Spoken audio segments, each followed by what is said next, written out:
जब कोई व्यक्ति किसी की शरण में उसकी जांच किए बिना, प्रश्न किए बिना, अपने संदेहों को मिटाए बिना जब शरणागत हो जाता है, तो वह श्रद्धा अंधश्रद्धा में बदल जाती है। बाबा साहब डॉक्टर भीमराव अंबेडकर ने यहाँ पर कुछ बातें ऐसी कही हैं जो आपको ऐसी लगेंगी कि ये तो हिंदू मानसिकता वाली बातें हैं देते हैं, जो कि आप कहेंगे कि मोटे मोटे तौर पर ऐसा तो हिंदू लोग सोचते हैं। जैसे कि बालक के जन्म के बाद जो है आसित मनु का आगमन, उनके द्वारा भविष्यवाणी करना, महामाया द्वारा जो है सपना देखना, उसमें हाथी और पुष्प वगैरह ये चीज़ें आती हैं। तो उसकी व्याख्या में वही अंधविश्वास, पाखंड, कर्मकांड, घंटी बजाना, मंदिर जाना, धोख जमाना वगैरह वगैरह यही चीज़ें उसमें शामिल होंगी। इन्हीं का वजह परिभाषित करेगा।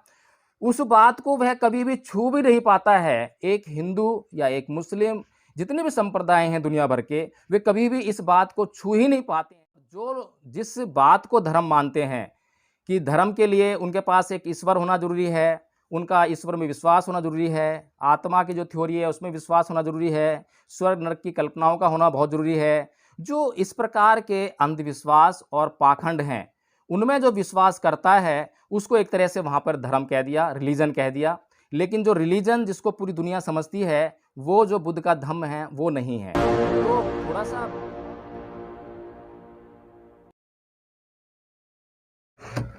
आप सभी लोगों को जय भीम, नमो बुद्धाय। दूसरा जो चैप्टर है, उनके पूर्वज शाक्यों की राजधानी का नाम कपिलवस्तु, जिसे पाली में कपिलवत्थु कहते हैं, था। संभव है यह नाम महान बुद्धिवादी मुनि कपिल के ही नाम पर पड़ा हो। कपिलवस्तु में जैसे नाम का एक शाक्य रहता था। सिंह हनु उसका पुत्र था। सिंह हनु का विवाह कच्चाना से हुआ था। उनके 5 पुत्र थे, शुद्धोधन, धोतोधन, सक्कोदन, सुक्कोदन तथा अमितोदन। 5 पुत्रों के अतिरिक्त सिंह हनु की 2 पुत्रियां भी थीं, अमिता तथा पमिता। परिवार का गोत्र आदित्य यानी आदित्य था।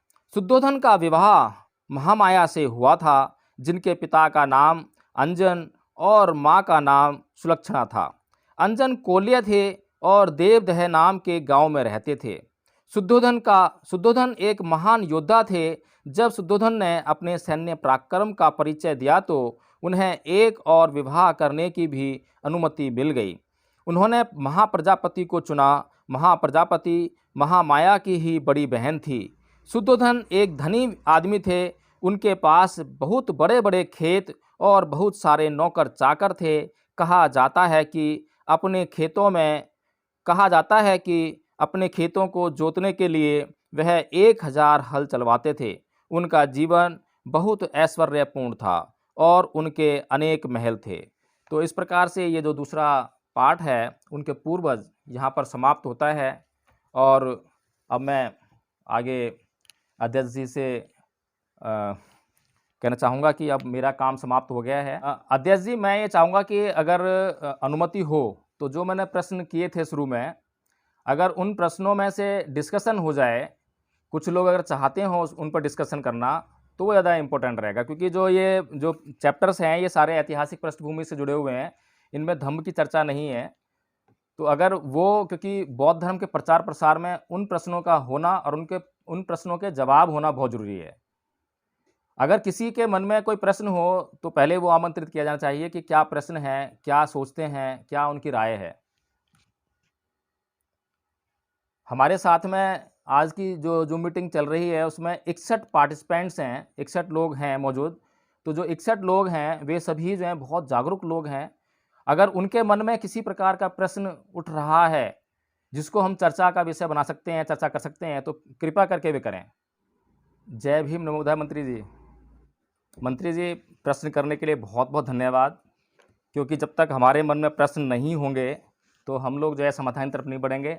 और प्रश्न का होना जो है बुद्धि विकास का होना दर्शाता है कि वास्तव में बुद्धि जो है विकास कर रही है। तो इसीलिए, क्योंकि हमारे लोग सबसे बड़ी समस्या यही है कि प्रश्न नहीं करते हैं और बिना प्रश्न किए किसी के भी कहने में आकर या किसी की भी बात मानकर या किसी में श्रद्धा व्यक्त करते हुए हम जो है अनुसरण करने लग जाते हैं।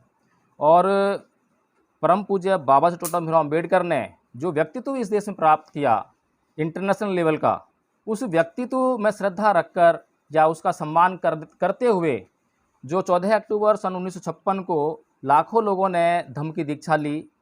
अब लाखों लोगों के अगर धम्म की दीक्षा ली थी उस समय, अगर वे लोग अपने धम्म को अच्छी तरह से समझते या उसका अध्ययन करते और उसको अगर उसके मैं समझता हूँ कि अगर 1% लोगों ने भी धम्म को अच्छी तरह से समझा होता, तो वे लोग जो है आरएसएस के द्वारा चलाए जा रहे उस प्रचार को किए जा रहे प्रचार का जो है जवाब दे सकते थे और बहुत तेज़ गति से जो है धम्म इस देश में फैल सकता था। लेकिन ऐसा नहीं हो पाया, ये दुर्भाग्यपूर्ण बात रही। तो जो पहला जो प्रश्न है कि व्हाट इज़ धम्मा? धम्म को धम्म और धर्म 2 शब्द हैं जो कि भाषा को बताते हैं कि ये भाषा से जुड़े हुए शब्द हैं, क्योंकि धर्म शब्द जो है संस्कृत में प्रयोग होता है और धम्म शब्द जो है वो पाली में प्रयोग होता है। जब हम त्रिपिटक लिटरेचर पढ़ते हैं तो उसमें दोनों ही शब्द मिलते हैं, धर्म शब्द भी मिलता है और धम्म शब्द भी मिलता है। लेकिन इसके बावजूद परम पूज्य बाबा साहब डॉक्टर भीमराव अम्बेडकर ने धर्म और धम्म को लेकर जो है एक पूरा चैप्टर लिखा और उसमें यह बताने का प्रयास किया कि इन दोनों के बीच में डिफरेंस क्या है। लेकिन अगर हम पाली त्रिपिटक बौद्ध त्रिपिटक की ही बात करें कि जो त्रिपिटक साहित्य है उसी के जो 2 भाग थे, एक हीनयानी साहित्य था, एक महायानी साहित्य था। तो जो महायानी साहित्य था वह पूरा का पूरा लगभग शुरुआती दौर को छोड़कर, शुरुआत में जो लेखक रहे हैं, विद्वान रहे हैं, जैसे कि अश्व घोष जी रहे, अश्व घोष जी के समय में ये शुरुआत हुई थी कि ये जो लिटरेचर है इसको संस्कृत में लिखा जाने लगा था। लेकिन उन्होंने कुछ लिटरेचर पाली में भी लिखा है, पाली में भी उन्होंने उसका अध्ययन किया है।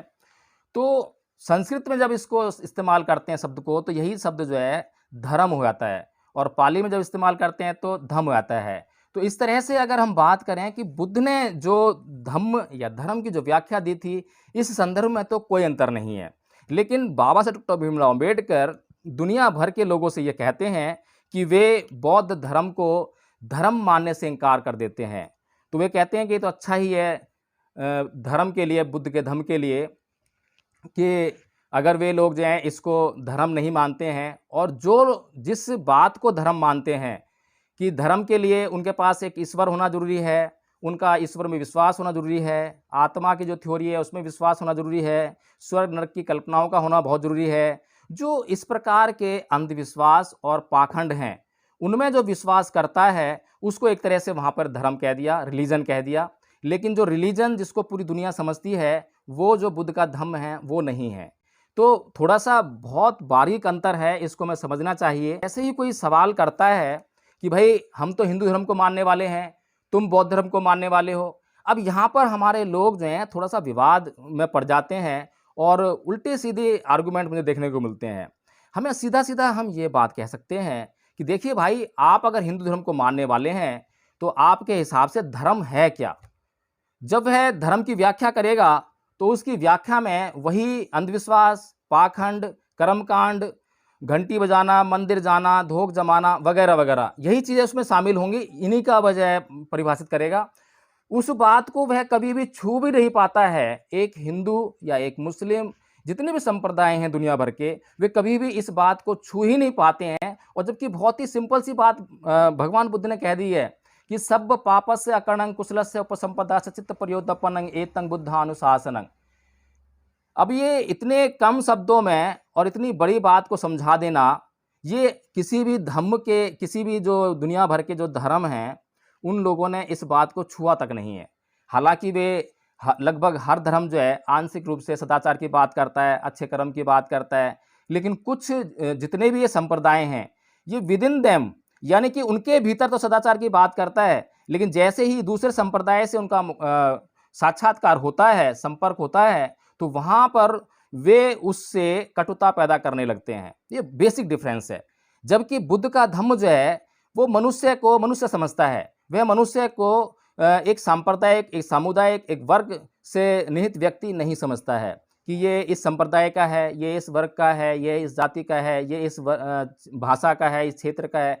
ऐसा कोई भी भेद जो है भगवान बुद्ध धर्म को बताते हुए नहीं करते हैं। उनके सामने जब वे धर्म का प्रतिपादन करते हैं तो उनके सामने एक मनुष्य मनुष्य है, प्राणी प्राणी है, पशु पशु है, और उनके हिसाब से जिस प्रकार से आचरण किया जाना चाहिए, उचित आचरण, सम्यक शब्द का उपयोग करते हैं, जो कि जिसका अर्थ हम कह सकते हैं कि उचित। उचित आचरण जब करता है तो उसे धम्म कहते हैं। जब यही आचरण जो है अनुचित हो जाता है तो उसको अधम्म कहते हैं। ये सीधी सी परिभाषा है कि भैया सही काम करो और गलत काम मत करो। 5 सील भी मोटे-मोटे तौर पर जो बुद्ध ने गृहस्थों के लिए बताए हैं, और भिक्षुओं के लिए भी वे संकल्प आते हैं भिक्षुओं के लिए, और तीसरा सील उसमें बदल जाता है भिक्षुओं के लिए। तो ये जो सील बताए हैं, ये यही बताने के लिए हैं कि क्या पाप है और क्या पुण्य है। और हम ये देखते हैं कि जो पंचशील हैं वो नेगेटिव हैं। इसके पीछे भी कारण है। कुछ लोगों ने जो है पॉजिटिव पंचशील बना ली है, और पॉजिटिव पंचशील बनाकर जो है उसको सकारात्मक रूप से लेने का प्रयास करते हैं। वो भी एक अच्छी बात है कि हम जब तक कोई सकारात्मक कार्य नहीं करेंगे, जब तक नेगेटिव जो कार्य हैं उनका एलिमिनेशन नहीं हो पाता है, वो माइंड से नहीं निकल पाते हैं, इसलिए सकारात्मक कार्यों का करना बहुत ज़रूरी है।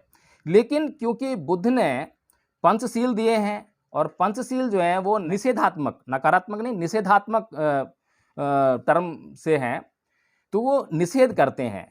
मैं प्राणी हिंसा नहीं करूँगा, मैं चोरी नहीं करूँगा, मैं व्यभिचार नहीं करूँगा, झूठ नहीं बोलूँगा, मैं नशा पान नहीं करूँगा, प्रमाद नहीं करूँगा।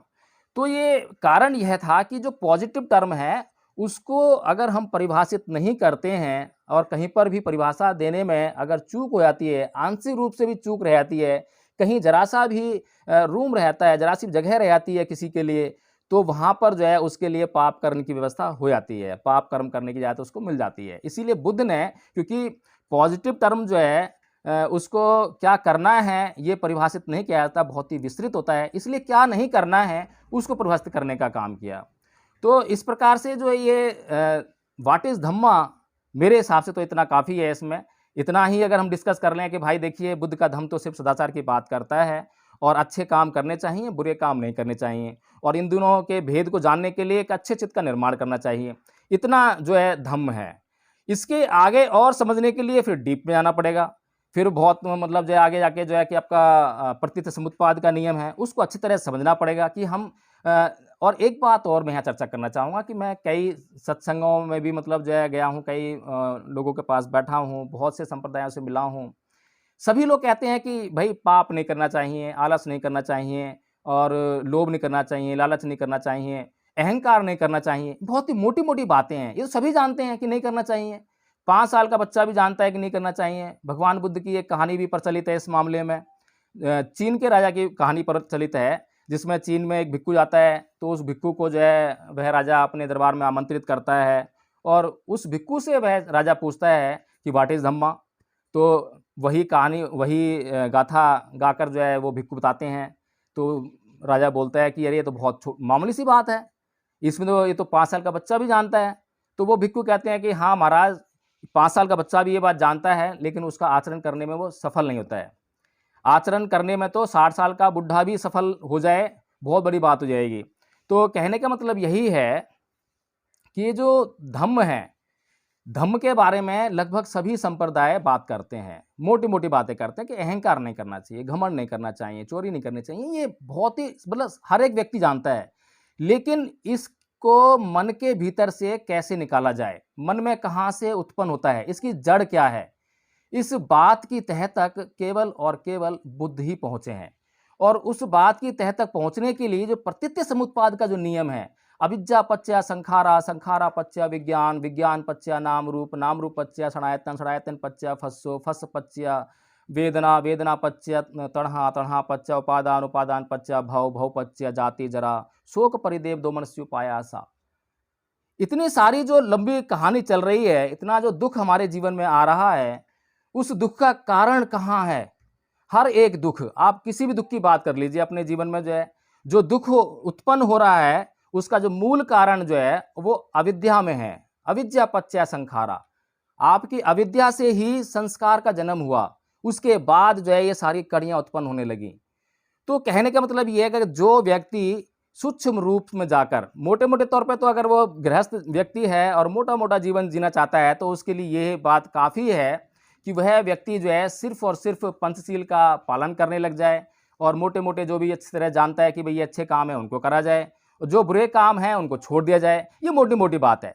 लेकिन अपने जीवन से दुख का समूल नाश करने के लिए उसको प्रत्यत्य समुत्पाद के नियम को जानना ही पड़ेगा। उसको ये समझना ही पड़ेगा कि अविद्या के कारण जो है, जो मन में नाना प्रकार की जो तृष्णाएँ उत्पन्न हो रही हैं, वो दुःख का कारण बन रही हैं। जब दुःख का कारण बन रही हैं, तो वो आगे जो है फिर उसमें वेदना होती है, फिर उसमें जो है उपादान लगता है, तणहा लगती है, उपादान लगता है, फिर भव होता है। इस प्रकार से जो है ये बहुत ही क्या नाम है जो है महीन विषय है, बहुत लंबा भी हो जाएगा। तो और किसी को कोई प्रश्न करना हो तो वे कर सकते हैं, क्योंकि कुछ हाथ भी उठाए हैं, तो मैं चाहूँगा कि वे भी प्रश्न करें। देती हैं, जो कि आप कहेंगे कि मोटे-मोटे तौर पर ऐसा तो हिंदू लोग सोचते हैं, जैसे कि बालक के जन्म के बाद जो है आसित मनु का आगमन, उनके द्वारा भविष्यवाणी करना, महामाया द्वारा जो है सपना देखना, उसमें हाथी और पुष्प वगैरह ये चीज़ें आती हैं। तो मैंने एक पॉइंट भी यहाँ पे डिस्कस किया था कि श्रद्धा क्यों और श्रद्धा कैसी? ये बहुत ही ज़रूरी है समझने वाली बात जो है। बाबा साहेब डॉक्टर भीमराव अम्बेडकर ने यहाँ पर कुछ बातें ऐसी कही हैं, जो आपको ऐसी लगेंगी कि ये तो हिंदू मानसिकता वाली बातें हैं। लेकिन मैं ये सोचता हूँ कि यदि एक विद्वान व्यक्ति को एक आम व्यक्ति ही मानकर हम चलते हैं, तो हमारे भीतर उसके प्रति कोई श्रद्धा उत्पन्न नहीं होती। इसीलिए परम पूज्य बाबा साहेब डॉक्टर अम्बेडकर की ये सोच रही होगी कि कुछ ना कुछ तो मतलब जो है वहाँ पर ऐसा रखा जाए, जिससे कि लोगों के भीतर जो है भगवान बुद्ध जो इतना महान व्यक्तित्व लिए हुए इस दुनिया से गए हैं, तो उनके प्रति लोगों के भीतर श्रद्धा उत्पन्न हो। जब हम लोग जो है हिंदू थे, तो हिंदू होते हुए हम लोग जो है कर्म कांड करने के लिए सुबह अगर ये कहा है पंडित ने कि सुबह 5 बजे उठकर आपको मंदिर में जाना है, पूजा करनी है, अर्चना करनी है, ऐसे करना है, वैसे करना है, चाहे कितनी भी कड़कड़ाती ठंड पड़ रही हो, फिर भी हम लोग जो है नहा धो के जाते थे। हम वहाँ मजबूर थे, लेकिन वहाँ पर हम मजबूर थे, लेकिन एक सिस्टम फॉलो कर रहे थे। लेकिन जैसे ही हम बौद्ध बन गए, हम लोग मुक्त हो गए, तो हम लोगों ने वो अनुशासन तोड़ दिया और अब जो है क्योंकि कोई मंदिर नहीं आना है, कोई नहाना नहीं है, कुछ नहीं करना है, जैसे मर्जी बैठ जाना है, तो हमारा अनुशासन जो है पूरा भंग हो गया है। तो कहने का मतलब ये है कि जब हमारे भीतर जो है श्रद्धा होती है, तो श्रद्धा हमें थोड़ा-सा अनुशासित करने का भी काम करती है। इसलिए परम पूज्य बाबा साहब डॉक्टर अम्बेडकर ने यह जो कुछ बातें हैं जानबूझ के वहाँ रखी होंगी और त्रिपिटक साहित्य से उसको निकाला है। और अगर हम ऐतिहासिक परिप्रेक्ष्य में जाएँ, तो जो बौद्ध धर्म का जो विकास जो है, वो हीनयान और महायान इन दोनों पंथों के कंधों पर इसका भार था। जब तक हीनयानी लोग जो हैं अपना धर्म प्रचार कर रहे थे, तो धर्म का प्रचार और प्रसार उतना तेज़ गति से नहीं हो पा रहा था। लेकिन जैसे ही महायानियों ने उसका प्रचार प्रसार करना शुरू किया, तो वह पूरे विश्व में अच्छी तरह से फैल गया और बहुत तेज़ी से फैलने लगा। उसका कारण यही था कि हीनयानियों ने जहाँ पर बुद्ध को एक साधारण व्यक्ति के रूप में पेश किया, वहीं पर जो महायानी हैं, उन्होंने उनको जो है एक देवता बनाकर प्रस्तुत किया। और जो लोग इतनी मतलब जो है पाखंड से, चमत्कारों में विश्वास करने वाले हों, पूजा पाठ में विश्वास करने वाले हों, तो उनको जो है वैसी ही दवाई दी जानी बहुत ज़रूरी होती है। इसका एक उदाहरण जो है बहुत ही अच्छा हमारे को तिब्बत का मिलता है। तिब्बत में पहले जब बौद्ध का धर्म नहीं गया था वहाँ पर, तो वहाँ पर बोन संप्रदाय था। और बोन संप्रदाय के जो लोग थे, बहुत चमत्कारों में विश्वास करने वाले लोग थे, देवी-देवताओं में विश्वास करने वाले लोग थे, जादू टोना इसमें विश्वास करने वाले लोग थे। लेकिन जब वहाँ के राजा ने बुद्ध के धम्म को जाना, तो बुद्ध के धम्म को अपने देश में प्रचारित करने के लिए शांतरक्षित नाम के विद्वान को नालंदा विश्वविद्यालय से बुलवाया और उनको यह कहा कि आप जो है यहाँ पर बुद्ध के धम्म का प्रचार प्रसार कीजिए। लेकिन क्योंकि शांतरक्षित जी जो हैं हीनयानी विचारधारा के थे, बहुत ही सीधे-साधे तरीके से बुद्ध के धम्म को समझाने वाले थे। अब वो कर्म पर आधारित बुद्ध का धम्म था, तो वहाँ जो लोग थे उनको चमत्कार चाहिए थे, कुछ ऐसी शक्ति का प्रदर्शन करना जिससे कि लगे कि हाँ, वास्तव में ये जो धर्म है इसके अंदर कुछ है। तो वो जो शांतरक्षित जी थे, उन्हें वहाँ से जो है वापस आना पड़ा। वहाँ उनका बहुत विरोध हुआ, जो बोन संप्रदाय के लोग थे उन्होंने बहुत विरोध किया और वे वापस आ गए। तो वो वापस तो आए, उन्होंने जो है राजा को यह सलाह दी कि राजन, आप जो है नालंदा से या भारत से पद्म संभव नाम के व्यक्ति हैं, गुरु हैं, धर्मगुरु हैं बहुत बड़े जो हैं, उनको आप बुलाएं। वो तांत्रिक विद्या के माहिर हैं। तो राजा ने उनको बुलाया और जैसे ही पद्म संभव जी उसमें प्रवेश किया उन्होंने तिब्बत में, तो एक बर्फीला तूफान आया, बहुत बड़ा तूफान। और उस तूफान का उन्होंने जो है बहुत अच्छी तरह सामना किया और सामना किया, वो तूफान शांत हो गया और वे सुरक्षित रहे। तो ऐसा देखकर जो वहाँ पर जो तिब्बत के लोग थे, बोन संप्रदाय में विश्वास करने वाले लोग थे, चमत्कारों में विश्वास करने वाले लोग थे, उनके भीतर एकाएक जो है वो पद्मसंभव जी जो हैं उनके भीतर श्रद्धा उत्पन्न हुई और वहाँ से जो है बुद्ध के धम्म की जो कहानी थी तिब्बत में वो शुरू हो गई और आज आप देखते हैं कि पूरा का पूरा तिब्बत जो है बौद्ध है। तो कहने का मतलब ये है कि ऐसा नहीं है कि तिब्बत के लोग बुद्ध के धम्म की आधारभूत या मौलिक सिद्धांतों में विश्वास नहीं करते।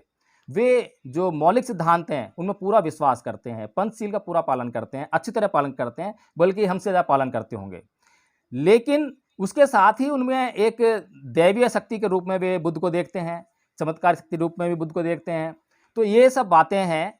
तो कुल मिलाकर ये है कि जो श्रद्धा है वो भी होना बहुत ज़रूरी है और विशेष तौर पर भारत के लोगों के लिए, क्योंकि भारत के लोग जो हैं हिंदू धर्म छोड़कर बौद्ध धर्म में आए हैं। अब हिंदू धर्म के देवताओं में उनकी श्रद्धा थी, सब कुछ था। और एक बात और मैं यहाँ डिस्कस करना चाहूँगा कि श्रद्धा कैसी होनी चाहिए। श्रद्धा अंधश्रद्धा ना बदले, इसका हमें पूरा वो होना चाहिए, विश्वास होना चाहिए। तो श्रद्धा अंधश्रद्धा कब बदल जाती है? जब कोई व्यक्ति किसी की शरण में उसकी जांच किए बिना, प्रश्न किए बिना, अपने संदेहों को मिटाए बिना जब शरणागत हो जाता है तो वह श्रद्धा अंधश्रद्धा में बदल जाती है, वह श्रद्धा श्रद्धा नहीं रहती। तो इसीलिए इस प्रयोजन में आलवक सूक्त जो है बहुत इंपॉर्टेंट है। आलवक की कहानी जो है बहुत महत्वपूर्ण है। आलवक जो है बुद्ध से बहुत बड़े बड़े प्रश्न उठाता है, श्रद्धा और आस्था क्या है, इसमें अंतर बताना है। ठीक है, मुझे ज़्यादा इतना ज्ञान नहीं है लंबा चौड़ा जो है, और मैं पहले चिंतन मनन करता हूँ, अध्ययन करता हूँ, सोचता विचार रहा हूँ, जो मेरे मन में आता है, जो संभव उत्तर आते हैं वो मैं कर पाता हूँ। तो जो आलवक सूत्र है उसमें आलवक जो है बुद्ध से बहुत ऊंचे ऊंचे प्रश्न करता है और वह बुद्ध को धमकी भी देता है कि हे तथागत, अगर आपने मेरे प्रश्नों का समुचित उत्तर नहीं दिया तो मैं आपको पागल कर दूंगा, आपके हृदय को फाड़ दूंगा और आपके पैर पकड़कर गंगा के पार फेंक दूंगा, नदी के पार फेंक दूंगा। तो बुद्ध कहते हैं ठीक है भाई, पहली बात तो यह है कि संसार में कोई ऐसा व्यक्ति नहीं है, ना देवता ना मनुष्य है, जो मेरे साथ में ऐसा कर सके, लेकिन फिर भी प्रश्न कर। तो आलवक जो है इसी तरह के बहुत ऊंचे ऊंचे प्रश्न उठाता है और जब उसके प्रश्नों का समुचित उत्तर बुद्ध दे देते हैं तो बुद्ध उसके बाद भी उसको बोलते हैं कि हे आलवक, अगर तुझे मेरे उत्तरों पर भरोसा ना हो, तुझे लगता हो कि ये प्रश्न उत्तर जो है सही है गलत हैं, तो तू ब्राह्मणों और लोगों से जो जाके पूछ सकता है। तो आलवक कहता है कि नहीं, मैं जान गया हूँ कि ये सारे जो प्रश्नों के उत्तर आपने दिए हैं बहुत अच्छी तरह से दिए हैं। और उसके बाद जो है आलवक बुद्ध को कहता है कि अब मैं आजीवन आपके धम्म का प्रचार प्रसार करूंगा। तो कहने का मतलब ये है कि जो परम पूज्य बाबा साहेब अम्बेडकर को बहुत ही श्रद्धा से देखते हैं, उनका सम्मान करते हैं और केवल इसलिए बुद्ध का धम्म अपना लेते हैं, इससे काम चलने वाला नहीं है। फिर आप बुद्ध के धम्म को आगे नहीं बढ़ा पाएंगे। आप खुद तो बौद्ध बन जाएंगे, आप अपने परिवार को बौद्ध नहीं बना पाएंगे। आप खुद तो बौद्ध बन जाएंगे लेकिन अपने अड़ास पड़ोस को आप जो है बौद्ध नहीं बना पाएंगे, अपने समाज को बौद्ध नहीं बना पाएंगे। इस देश में प्रचार नहीं हो पाएगा क्योंकि आपके भीतर प्रश्न पैदा नहीं हुए। आपके भीतर प्रश्न पैदा नहीं हुए तो आपने उनका उत्तर नहीं खोजा और इस तरह से आपका अध्ययन अधूरा रह गया। बिना अध्ययन के आपने धर्म का परिवर्तन कर लिया तो वो धर्म परिवर्तन नहीं है, वो तो मजहब का परिवर्तन है, संप्रदाय का परिवर्तन है, मंदिर का परिवर्तन है, वेशभूषा का परिवर्तन है, दाढ़ी मूछ का परिवर्तन है। हर चीज़ का परिवर्तन कर लिया, लेकिन जो परिवर्तन होना चाहिए था यानी स्वभाव का परिवर्तन होना चाहिए था वो तो हुआ ही नहीं। आपकी मानसिकता तो अभी भी वैसी ही है, आप उसी तरह सोचते हैं। एक जिस तरह से हिंदू व्यक्ति सोचता है उसके सोचने में हमेशा हिंसा समाई होती है, हर बात का अल्टीमेटली उसके बाद जवाब जो है हिंसा में ही होता है। उसी प्रकार से आप भी सोच रहे हैं, तो आपके सोचने में और एक हिंदू व्यक्ति के सोचने में क्या फ़र्क हो गया। तो इसीलिए श्रद्धा होनी चाहिए लेकिन वो अंधश्रद्धा ना बन जाए, इसलिए हमेशा जागरूक रहें और जागरूक रह के जो है अपने भीतर जो हमेशा प्रश्न करते रहें, अपने शास्त्रा से भी प्रश्न करने का प्रयास करें। जी मंत्री जी, आपकी उंगली दिखाई दे रही है।